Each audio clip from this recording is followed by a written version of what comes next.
Hello everyone. We're at the shop at night and I wanted to briefly discuss the sump and secondary sump here at the GrassmanReef display SPS and LPS system.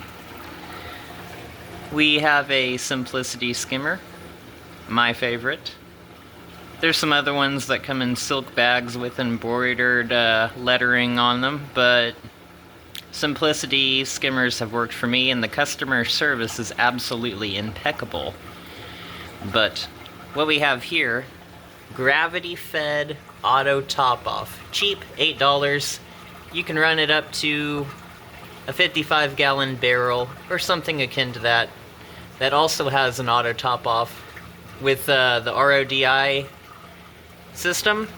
And what you do is you have a little ball, and then when it rises up or lowers to a certain amount, it kicks on a solenoid that fills it up. But have several check valves everywhere. Just put them on everything. That way you don't have to worry about too much. You know, keep your eyes on it for a couple months. But anyway, this light's normally off, and I keep it, I guess you could say, a cryptic zone. The idea here is to have an area where little micro bubbles from the skimmer get trapped up in here. They don't go in the main display. But also, something very interesting, a significant amount of sponges and clams. That little yellow thing there, that's clam.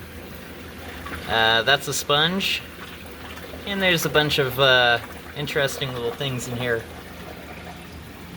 A pod hotel, but it's not absolutely necessary. Really, the idea is just to throw rubble in here. And I don't even care that much if there's a settlement down here.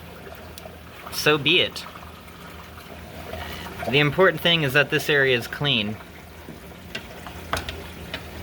And there's some settling sediment, which isn't ideal. But anyway, some people may put polyfill here, or even, start off with a reef roller mat, which would be ideal.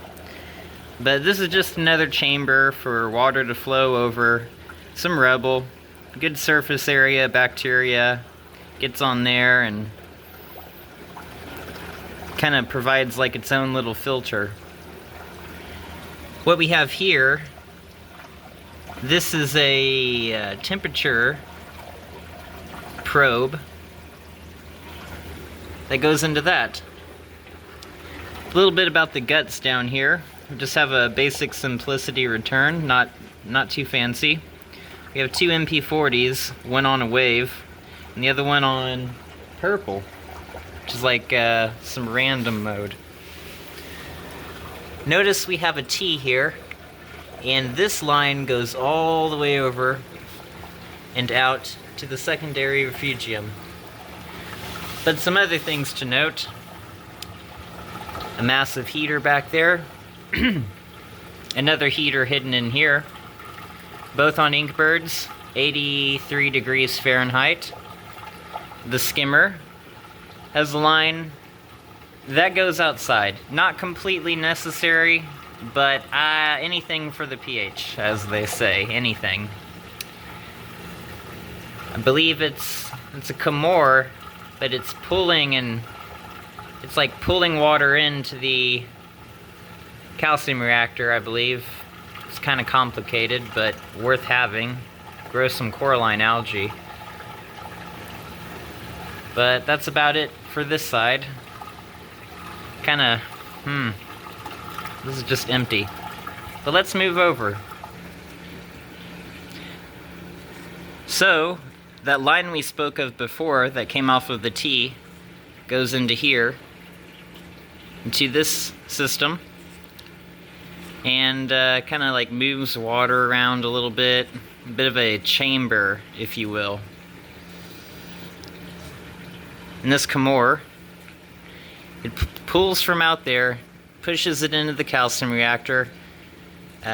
We have a older style solenoid bubble counter It's like a massive, massive tank you would find at a fast food restaurant, but ideally the kind that has a better solenoid that quickly opens and closes and provides exact bubbles, so you can count everything perfectly. But what we do is we have it dripping like drip, drip, drip, drip, and kind of match the bubble rate and test the effluent to where it's, I believe it was 26 or 28 alkalinity, and that kind of tells you around about, it's old school methods, but around about what's going on in here and what's being broken down. But over here, the effluent goes into this chamber, and it's just filled with rubble.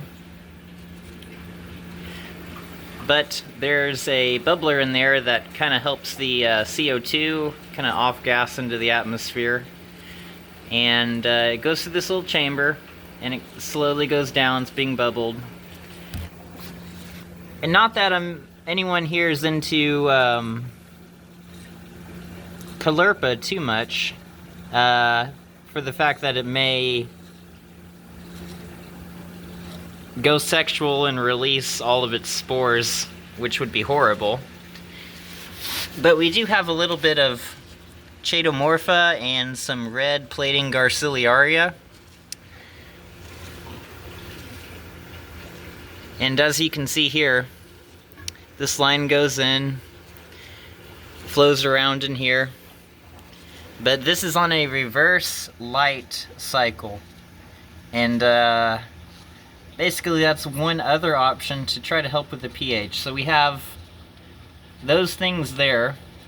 One other thing to mention is currently the auto top-off is the gravity fed with a little bit of lime water. But eventually we'll have another Camor, and that'll be dosing in as well as a normal auto top-off. And then we can calculate how much we need to put in for evaporation rate in the winter and in summer. And that way it's even more consistent. But you notice a lot of bubbles coming up here. It's just a rather large chamber.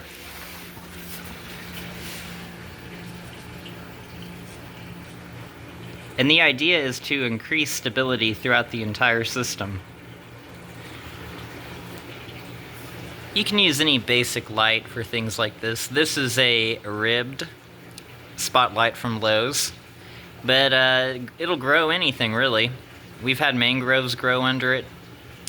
All different kinds of things you can use in here. Some people aren't into refugiums per se, or the language of such, but I believe it helps the system become a little bit more stable. And one benefit is during a water change we can just drain everything out, drain everything in the main sump, and no corals have to be exposed to the air. Though they probably would be fine, but I've noticed that certain things like pink bird's nest, if exposed for too long, the tips kind of get messed up and inhibits growth rate just a bit. Also the coralline, got to have that purple, not being white. The Camor is at 21 milliliters a minute. It's working quite well. And the idea for the bubbler came from an old episode of Reef Therapy. A lot of interesting information on there, and alternative ideas which are important to observe.